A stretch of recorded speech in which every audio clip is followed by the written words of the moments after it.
This crisis has to be addressed. Unfortunately, some of the solutions that have been proposed are neither helpful nor necessary and will benefit trial lawyers more than unemployed Americans.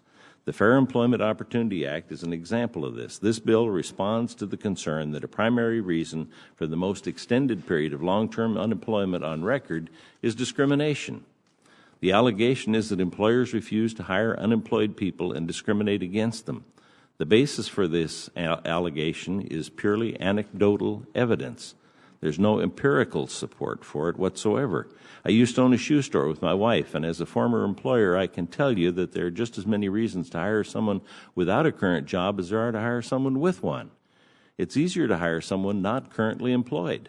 A person without an existing commitment can start work immediately, and the employee may be less costly to employ since there will be no question of matching previous salary and benefits.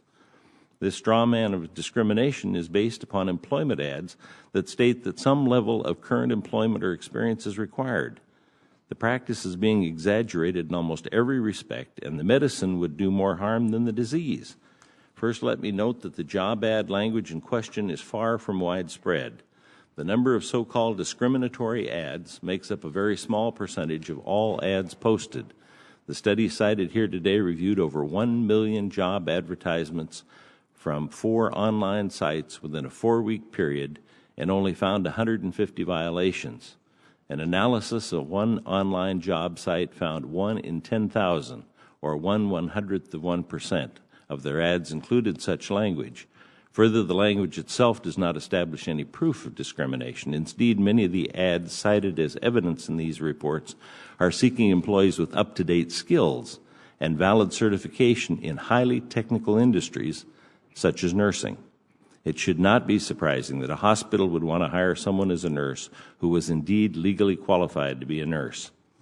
Against this straw man, the Fair Opportunity Act would erect costly legal liabilities that will discourage new job creation. This bill would actually harm the long-term unemployed who may not have the kind of network contacts their cohorts had to find a job, because any reasonable employer will consider looking to his own network of employees, friends, and family to fill open positions, rather than opening themselves to a lawsuit by placing a help-wanted ad. The mere placement of an ad, even without any language regarding employment status, could be the basis of a lawsuit from as many unemployed individuals as could have conceivably seen the ad. It would then be the burden of the employer or employment agency to prove that he did not take employment status into account when making the decision of who to consider and hire. Small businesses of 15 or more employees would be subject to these lawsuits, and they'd find them costly to defend, with the threat of daily damages of $1,000 a day per violation, plus interest, punitive damages, and injunctive relief.